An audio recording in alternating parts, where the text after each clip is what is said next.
Salam bahagia, jadi selamat malam, selamat pagi, selamat siang. Ya, yang bertemu siang, jadilah siang. Yang tengok malam, itulah ya keadaan yang disebut sebagai berehat. Jadi sama-samalah kita tonton video ini dan kita ambil iktibar daripada apa yang saya nak bincangkan. Ya, sudah 2 hari tidak ke udara. Hanya video-video yang sempat saya selitkan, saya postkan, saya uploadkan untuk tontonan ya semua subscribers. Jadi doakan saya sihat walafiat dan tenang selalu. Jadi itu yang sebenarnya senjata utama untuk kita survive dalam keadaan yang begitu tertekan sekarang ini. Ya, maklumlah di luar rumah ini maknanya ada banyak cabaran. Ya, jadi kita terpaksa tempuhi. Excuse me. Jadi untuk malam ini, ya, tontonan pada malam ini kita bawakan dari jauh daripada wilayah Persekutuan Labuan, ya, daripada Tuan Haji Mat Saleh, ya. Jadi beliau telah menghantar 3 keping gambar duit shilling 50 sen. Satu daripada duit shilling Malaya iaitu Malaysia, satu lagi duit shilling Brunei, satu lagi duit shilling Singapura. Alhamdulillah, terima kasih Tuan Haji menyebabkan saya timbul inspirasi betapa di dunia ini kita perlu bersatu hati, tak kiralah apa jua negara, apa jua sempadan, yang penting kita hidup harmoni. Arwah bapa saya dulu pun bekerja di Singapura untuk mencari rezeki untuk diguna pakai di Malaysia ini. Maklumlah keluarga begitu susah, begitu suka, begitu miskin. Jadi ayah terpaksa kerja kontrak di Singapura. Jadi itulah sedikit sebanyak tentang latar belakang diri saya dan arwah bapa saya.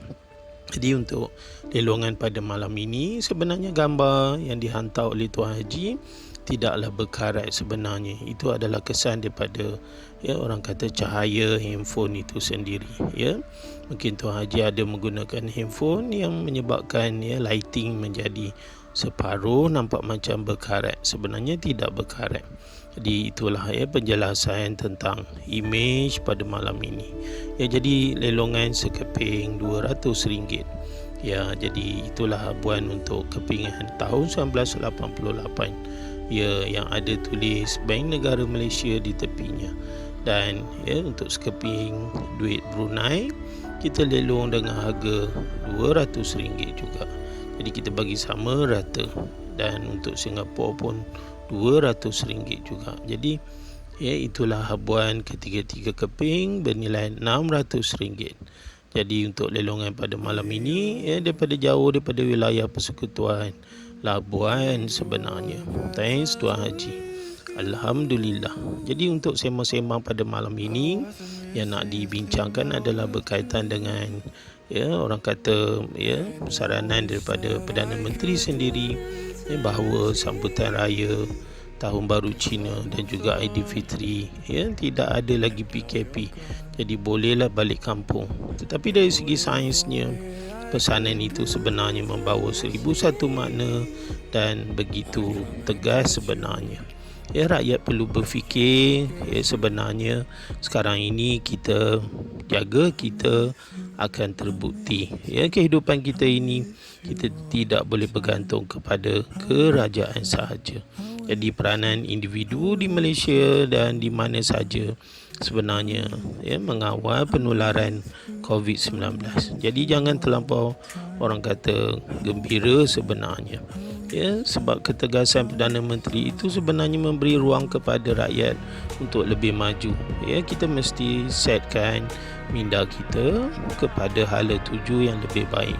Jika anda nak bergembira, dan pastikanlah ada peraturan dan SOP-nya. Bagi yang ada bergejala, janganlah senang-senang bercampur gaul dengan orang ramai. Itu sebenarnya. Bagi yang di kuarantin, habiskan dulu kuarantin. Bagi yang ada COVID-19 positif, pastikanlah anda orang kata duduk diam-diam dan pastikan anda betul-betul sembuh. Itu sebenarnya mengikut kajian sains sebenarnya sekarang ini pelajar di Malaysia sebenarnya menurun pengetahuan sainsnya. Apa sebabnya? Sebabnya kerana handphone sebabnya mereka menunjukkan prestasi yang sangat rendah sebabnya mereka kurang menghafal, sebabnya juga bila kurang menghafal mereka tidak dapat mengingati fakta sains itu. Jadi itulah sebenarnya keadaan yang ada sekarang ini. Sains itu memerlukan beberapa langkah. Satu, membaca. Yang kedua, menghafal. Yang ketiga, mengingat. Jadi terpulanglah sebenarnya apa yang saya sebut itu. Jadi fakta sains itu sebenarnya ada ketegasannya. Kita perlu tahu setiap cabang sains itu membawa makna yang besar dalam kehidupan. Bahkan sains mengkaji keseluruhan kehidupan kita.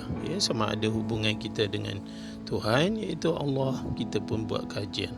Sebenarnya itulah peranan sains, membantu manusia hidup dalam keadaan damai dengan alam dan juga orang kata isi alam itu sendiri.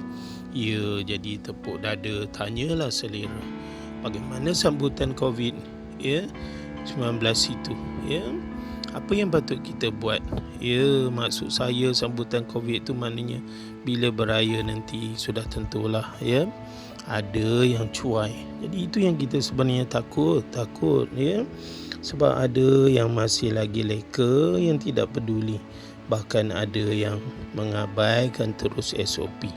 Jadi ambil iktibar setiap kejadian sebenarnya adalah disebabkan oleh kesilapan manusia. Kita tak boleh blame COVID-19 itu. Itu adalah kerja dia. Virus itu adalah kerja dia. Mengikut sains, virus itu memang akan cuba duduk dalam perumah. Dia suka duduk dalam perumah yang bersuhu badan 37 darjah Celsius. Maknanya happy for that. Jadi itulah bila kita belajar sains, we should know apa yang patut dibuat. Jadi mengikut kajian juga bahawa strain varian yang baru ini sebenarnya sangat tinggi. Sebab kita sudah ada vaksin. Jadi sebab itu bila kita ambil dos vaksin yang lebih dahsyat, yang lebih kuat, maka virus itu sendiri pun akan membina dia punya imun dia sendiri lebih kuat. Jadi sebab itu day by day, kajian demi kajian dilakukan. Sudah pastilah kita perlukan dos penggalak dan seterusnya. Namun kajian itu tidak berhenti setakat itu. Pakar-pakar virologi sedang mengadakan satu orang kata kajian yang lebih teliti bagaimana virus ini sebenarnya boleh mutation. Dahsyat sungguh. Jadi all the best.